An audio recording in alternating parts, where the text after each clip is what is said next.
Michigan coach Sherrone Moore detailed his upcoming 2-game suspension. And it's not as bad as Michigan fan thought.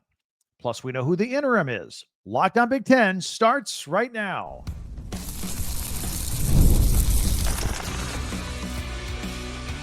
You are Locked On Big Ten, your daily podcast on the Big Ten Conference. Part of the Locked On Podcast Network, your team every day. Welcome to Locked On Big Ten. I'm Craig Sheeman, 40 years as a sports talk show host and play-by-play announcer. I want to thank you for making us your first listen each and every day. We are free and available wherever you get your podcasts and on YouTube, part of the Locked On Podcast Network, your team every day. Hey, hit that subscribe button. It's free, and that way you'll never miss a single episode. And if you could share, follow, and like, that helps us out a lot as well. And did you know that you can hype our YouTube videos? Today's episode is brought to you by FanDuel. Football season is here. We're in the mix. Visit FanDuel, the app, today and start planning your futures bets right now. So the Sherrone Moore suspension is going to go a little differently than we thought. We know who the interim coach is. And USC should be on upset alert going into Purdue. I know it sounds crazy. We have some data to back that up. And we'll tell you our live podcast plans for Saturday, all right? And we'll have Tuesday tweets coming up, some great ones now that we're in the season here. But how about Michigan football coach Sherrone Moore? Is he suspended this week or not? Well, no, not yet. Moore is about to serve a self-imposed 2-game suspension for Spygate. You know, the Connor Stallion sign-stealing saga where Moore, who was Jim Harbaugh's offensive coordinator at the time, in question, deleted and then retrieved 52 text messages between himself and Spygate mastermind Connor Stallions at the height of the NCAA investigation. The NCAA ruling recently said that Moore will serve an additional 3rd-game suspension, but that won't be until next season. Michigan is appealing that. All right. It's all stuff you know, but this is how we ended up where we're at today. Now, we were told that Moore's suspension would not permit him to be around his team at all during the 2-game suspension. And since this 2-game suspension is actually for games 3 and 4, not 1 and 2, naturally, we thought upon returning from the loss at Oklahoma that he would check out of the football facility a week ahead of Saturday's game against Central Michigan and continue to be gone the next week ahead of the Nebraska game, and then jump back in on Sunday, 12:01 a.m. on the 21st of September to begin prepping for the October 4 game and Big Ten home opener against Wisconsin. That's what we thought. That's not what's happening. Not at all. It's not how it's going to go. Moore is at the football facility this week, had a press conference this week. He's running practice, and he is permitted to run practice and meetings ahead of Saturday's game against Central Michigan. So that's interesting. His suspension will actually begin, and he filled in the details here right after the Oklahoma game.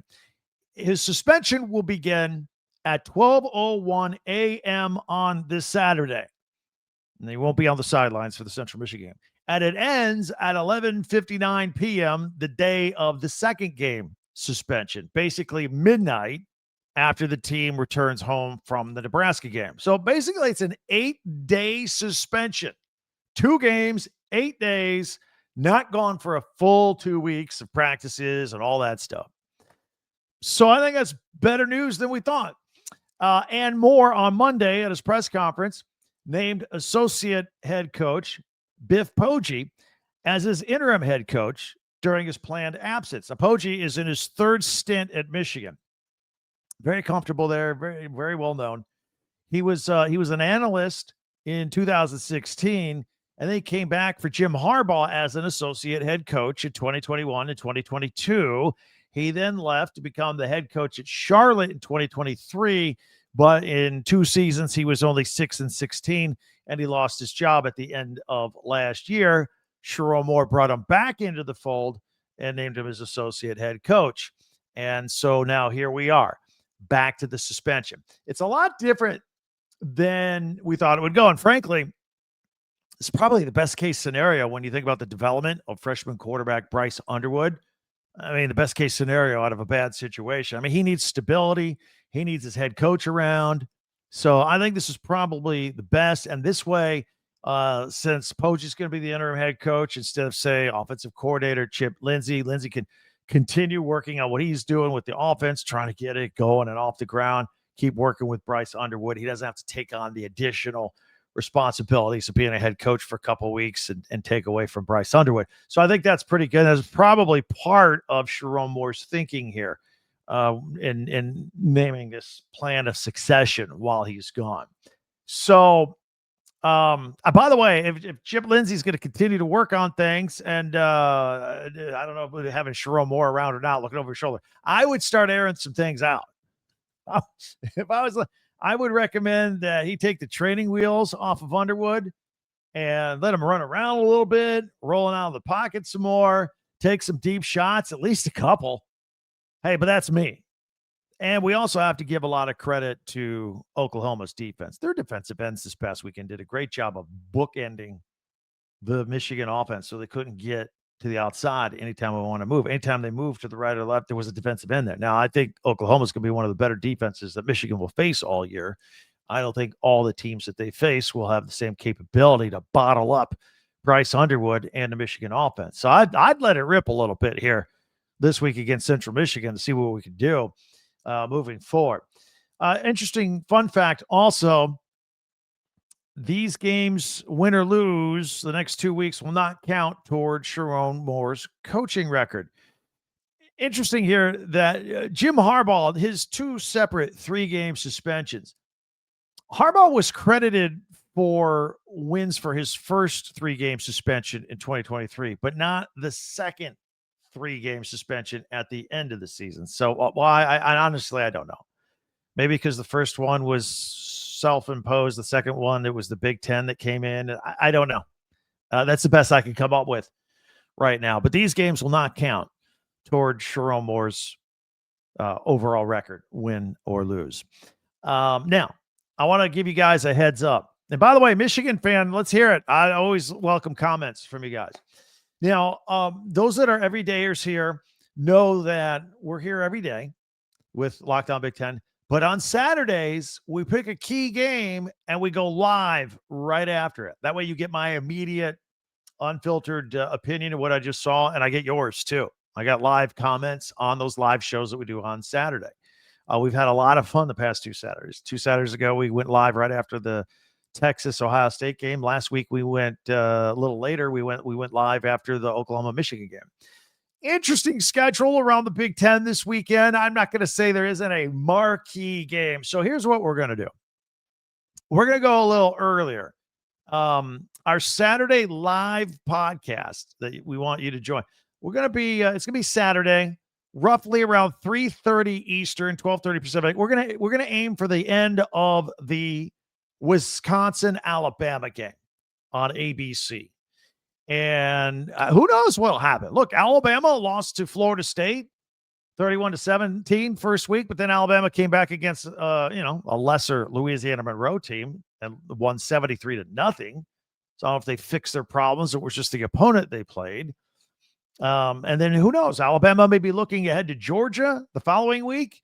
Wisconsin struggled for 6 straight quarters against Miami of Ohio, Middle Tennessee State. Then they kind of exploded a little bit. Billy Edwards Jr.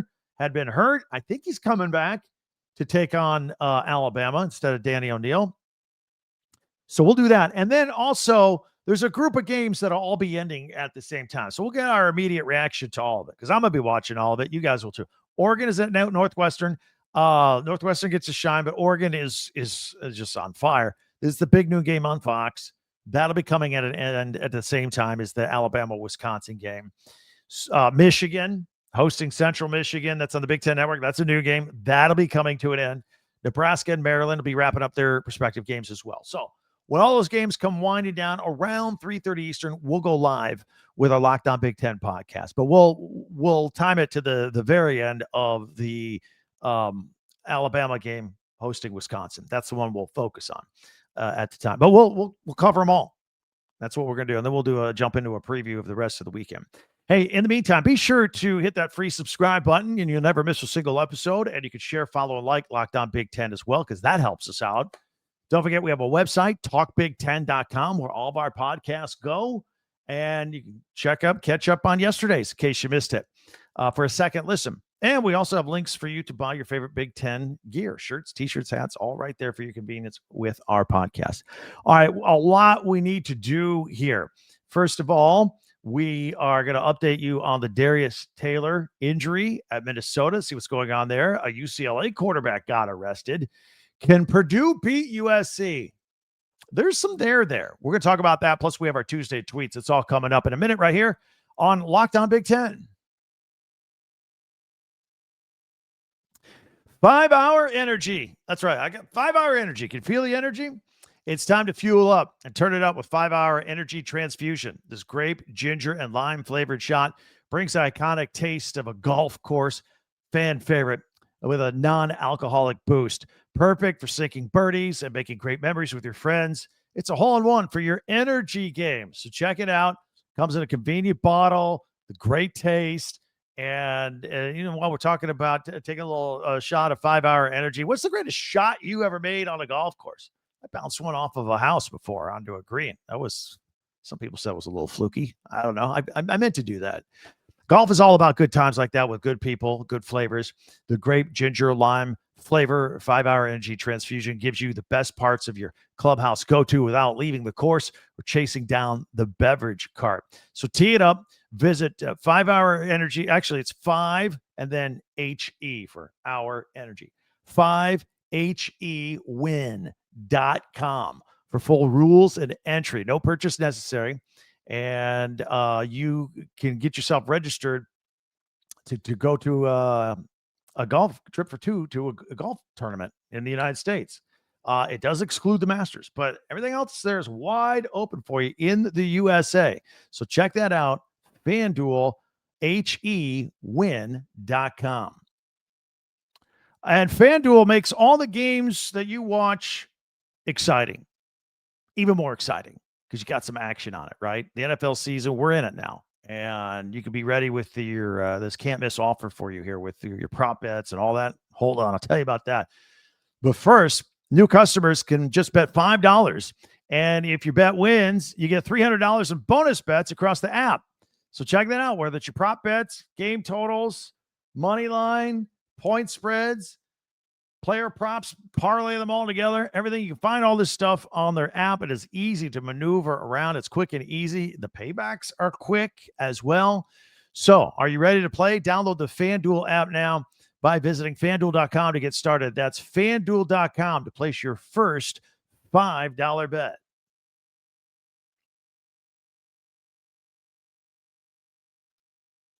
Thanks for making Locked On Big Ten your first listen each and every day. Free and available wherever you get your podcasts. We have audio version too on Apple or Spotify if you prefer that, the video on YouTube. Whatever you do, hit that subscribe button and download us, and you can share and follow and like Locked On Big Ten, your team every day. And don't forget our website, talkbig10.com. So the AP Top 25 is out. Illinois cracking the top 10 to number 9 with the 2-0 start, win versus Duke. And by the way, Hank Beatty, this is a guy you got to start paying attention to. He's had 2 incredible games. Ohio State still number 1 with the 70-0 beatdown on Grambling. Penn State 2. LSU is 3, but Oregon is 4. They had their 66-point win over Oklahoma State. Miami rounds out the top 5. Indiana is 22. Michigan is 24 after the loss to Oklahoma. By the way, USC 30th and Nebraska at 35. And I mentioned with Indiana and Illinois in the rankings, they play each other next week. That's going to be the NBC Saturday night, Big Ten on Saturday night, 7:30. We'll go live after that one for sure. And probably the winner has a leg up on being maybe the 4th Big Ten team in the playoffs. The loser is going to have a tougher time. Big game in Bloomington, but we'll get back to that later. Minnesota is one of the many teams in the Big Ten that cracked 60 points this week, and they beat Northwestern State 66-0. It was almost costly. Starting running back Darius Taylor pulled up, grabbing his right leg on a run. He did not return in the game, but things do not appear to be as bad as they seem. Coach PJ Fleck gave a health update on Taylor. He says the diagnosis is more on the positive side. They'll see how he progresses. They'll take this thing day to day. And by the way, a true freshman got to step up at Taylor's place. And it got 20 carries and 126 yards on the day. And I think 4 different Gophers carried the ball 46 times for 258 yards and 5 touchdowns. Big productive day for the running backs room. Gophers play out west at Cal this week. Suddenly, interest is peaking in West Lafayette after a 2-0 start under new coach Barry Odom. They only won one game last year. Now they're 2-0. And they got the USC Trojans coming to town to face Purdue. It's a game on CBS, 3:30 Eastern, 12:30 Pacific. No new Boiler coach has ever started out 2-0 since 1916. They opened with a 31-0 shutout over Ball State. They beat Southern Illinois 34-17. Ryan Browne threw for 2 touchdown passes. Devin Mockobee, the lone returning starter from last year's disaster season under Ryan Walters, rushed 32 times for 133 yards and 2 touchdowns last week. But now here's the question. Can Purdue shock the world and beat the USC Trojans to go 3-0? Look, USC, they're a scoring machine. They had 73 points in their win over Missouri State. They put up 59 against Georgia Southern last week. Jade Maeva has completed 74% of his passes in 2 games for over 700 yards, 6 touchdowns, and no picks. He is yet to be sacked. They are an offensive juggernaut. They have a running attack. They've amassed 542 yards in 2 games, led by Wayman Jordan. He's averaging 10 yards a carry.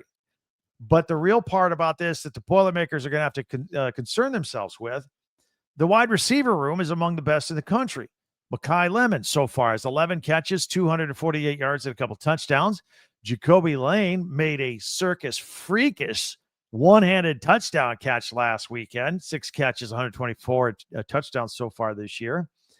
And they're averaging more than 20 yards a catch. So Purdue has its hands full. So why am I even talking about this? Why am I even saying, hey, can Purdue upset them? All that kind of stuff. Well, there's a little bit of a fly in the ointment in the USC Trojans' success this year. And it's always the case under Lincoln Riley. It's the Trojans' defense. I'd be very concerned if I was a Trojan fan here. Against Georgia Southern, they gave up 377 yards and 20 points against Georgia Southern. That's a Sun Belt team. I don't like it if I'm USC. The Eagles threw for 235 yards against USC's defense and 3 touchdowns, and their running backs averaged 4.3 yards a carry. Not too bad. They had a 142-yard day. Now, I've already had people text me on this and say, wait a minute. The Trojans were playing their 3rd stringers. Okay, yeah, they were later. But this game was 21-13 in the second quarter. Those were starters. That's a problem. And here's another problem. USC's recent history on the road has been a little shaky. You know, did any of you Trojan fans think that they would lose to Minnesota last year, 24-17? Probably not. Probably took that one for granted. How about 29-28? And I lost to Maryland. Maryland won 4 games last year. One of them was against the Trojans. Now, I know it was a full cross-country trip, road game. I get it. I don't know, man. I would not take this game for granted. I really wouldn't. I know Purdue's been bad lately, but I would not take it for granted. And, you know, strange things have happened at Ross-Ade Stadium before. You remember 2018? I believe it was Urban Meyer's last team at Ohio State. They rolled in there as the number 2 team in the country and got blown out 49-20. They took Purdue lightly. All I said is USC can't take them lightly. If they go there and take care of their business, they should win the game. Now, if Purdue's going to pull off an upset here, they got a great running back in Devin Mockobee. He's good for 100 yards no matter what. And Ryan Browne, their quarterback, is going to have to show a little flash. Now, Browne has shown some flash before. Last year's game, he wasn't the starter last year. Interesting story. He started 2 games last year at the end of the season with a part of the season when Hudson Card went down with an injury. And I'm going to tell you about his first start in just a second.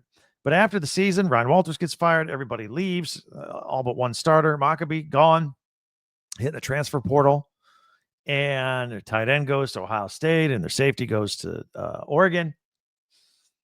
And even Ryan Browne left. He went to North Carolina, did spring ball with, Bill Belichick. Decided that wasn't for him, or he wasn't in the cards there. So he came back to Purdue, and now he's the starter. Now, let me tell you about this game against Illinois last year. Illinois was ranked last year. Illinois was a good football team. Purdue was a bad football team. So Ryan Browne comes in. He makes his first start. Hudson Card's hurt. And he rolls in there and does 415 total yards, thrown through the air, almost 300 yards passing, running, threw 3 touchdown passes, ran for another. And that game went into overtime, man. And Illinois beat him 50-49. And that's because Purdue failed on a 2-point conversion to end the game. There's some there in his ability. So we'll see if Dave Odom could steal a game for Purdue. That would be a huge statement game for the program. And if Lincoln Riley loses the game, you know what's going to happen. After clunkers at Minnesota and Maryland last year, and if they lose to Purdue here, I don't have to tell you how things are going to be in Southern California. You know how they are. Speaking of Southern California, UCLA got the kind of news you don't want. Backup quarterback Pierce Clarkson was arrested Friday with an unspecified felony charge. And he's been suspended indefinitely from the team pending the outcome of the legal process. And he has yet to play in the Bruins' first 2 games this season in losses to Utah and UNLV. And now Luke Duncan and Madden Iamaleava, backup starter Nico Iamaleava. Yeah, they're both brothers are out there at UCLA now. Bruins host New Mexico on Saturday. All right, coming up. We always love it. We have this every Tuesday. We've got our Tuesday tweets, some great ones out there. Since we got a week of games under our belt, some fans chiming in, some athletic departments with some good tweets. All that's coming up right here in 1 minute on Locked On Big Ten. You want to go to a game? Get Game Time. Get the Game Time app. If you're in charge of getting tickets for your group, Game Time is the app to use. Football's here. Let's not fool around. Let's get tickets. And you can go all the rivalries, the tailgates, get that feeling where the hair on your arm stands up with exciting plays. Be part of the crowd instead of on your couch. And you don't have to wait in lines. There's no tricky pricing. It's all very simple, upfront pricing. And you can find the best tickets available with the Game Time app. I love the fact that not only is the app easy, just a couple of taps, boom, and you got the ticket, but you have a view from the seat of the ticket you're about to buy before you buy it, just to make sure there's not like a pole or something in the way. You're good to go.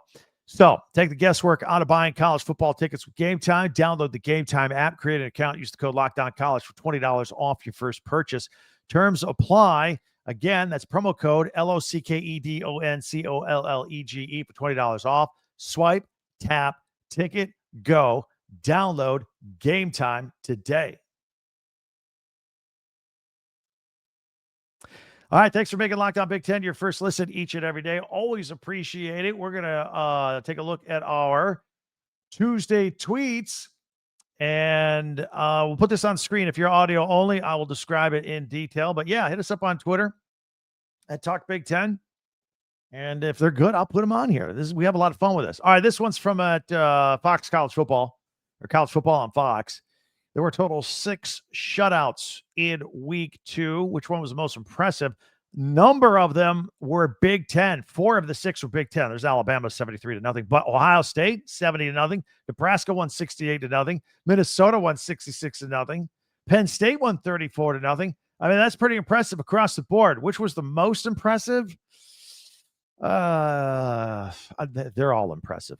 They're all impressive. You know what? I think the most impressive game was the team that didn't do the shutout. Oregon, 69-3, win over Oklahoma State, but that didn't make this list. Here is from at the Big Ten Network, tons of touchdowns. Big Ten players with 4 or more touchdowns in week 2. Aiden Childs from Michigan had 5 in their double overtime win over Boston College. Jonah Coleman, we're going to feature him on one of our podcasts tomorrow. This guy should be getting some Heisman hype. Had 5 touchdowns against UC Davis. Jade Maeva, we just talked about him against Georgia Southern, 4 touchdowns. Fernando Mendoza of the Hoosiers got 4. Dylan Raiola got 4 this weekend. Julian Sayin had 4. Ethan Kaliak-Manis with 4 touchdowns at Rutgers. They're an offensive juggernaut these days. Speaking of Indiana, here's Curt Cignetti. This is from at Hoosier Review. It says, good morning, Hoosiers. Curt Cignetti is now 13-2 as Indiana football head coach. Have a great day. There he is with his posture, with his hand. Loves to stand with his hands on his hips. Chewing out his guys in the fourth quarter, even though they were winning big. Yeah, 2-0 this year.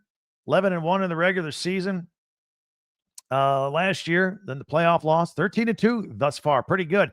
And as I mentioned earlier, so the Indiana game against Illinois in week 4, not this weekend, but next weekend, that's going to be primetime, 7:30 Saturday night, NBC, Big Ten Saturday night, and Under the Lights Saturday night. Also going to be a red out. Yeah, Penn State's got its white out. Nebraska's got the blackout. Hoosiers go with the red out. That'll be fun. That's a big game. It'll be taking on Illinois. Speaking of Illinois, this is from Big Ten football. Hank Beatty deserves your attention. We have talked about him a lot in the first 2 weeks. First week had 5 catches, 108 yards, 4 returns for 133 yards and a touchdown. Week 2 had 8 more catches for 128 yards and a 1 carry for 25 yards and a touchdown. Maybe we should be talking about him getting in the Heisman conversation if he continues that as well. Number 22, Illinois, and number 22, Indiana. Number 9, Illinois, set for prime time Saturday night. Here's the announcement from Jeff Rabjohns, who covers the Hoosiers. Very excited about that. Here is a Michigan State collage of them celebrating after their win over Boston College. This is from at Michigan State Content. Best thing about being 2-0, Michigan State is the only undefeated college football team in the state of Michigan. Got you on that one, Michigan fan. Here's from at College Football on Fox, Julian saying, picture, graphics, 4 touchdowns, 306 passing yards, 18 of 19 completions, 16 straight out of the box. And all these stats, first half. Then they sat him against Grambling. Also, Julian saying, with the record-breaking day, here's another picture of him under center. Same stats, Big Ten Freshman of the Week. We're going to look a little more at those awards in tomorrow's podcast as well. Same game. Here's a picture of Jeremiah Smith from at Ohio State football, rewriting the record books.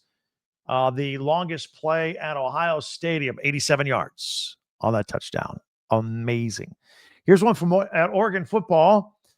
Dante delivered. Hashtag go Ducks. Dante Moore, 60-21, 266 yards with 3 touchdowns against Oklahoma State. Oh, and because of the 69-3, what would I say the score? 69-3. Here's the Duck mascot, who we always love. You know, he does push-ups after every touchdown. Big day for the Oregon Duck from the Big Ten Network. 376 push-ups with all that scoring. Wow. It says, and 376 push-ups, 1 outfit change, and kisses to the camera, lost count. It was a big day, a lot of scoring for the Ducks. Here's a shout out from Purdue. In fact, at Coach Odom. Thank you, Purdue fans. Tremendous atmosphere last night. We could feel you. And a couple of montage pictures of the Boilermakers with the crowd behind them, wearing their all black unis and gold helmets. Victory Sunday Part 2 at Purdue football. And here is at Big Ten football. Just a list of the latest AP poll, which we highlighted a moment ago. All the graphics: Ohio State 1, Penn State 2, Oregon 4, Illinois 9, Indiana 22, Michigan 23. 6 teams in the top 23. Pretty good. Highlighting Oregon top 5, Illinois top 10. There you go. Big Ten is underway. Pretty impressive. And those are Tuesday tweets. We do those every Tuesday. Send one to me at Talk Big Ten. And I'll get it on the program every Tuesday.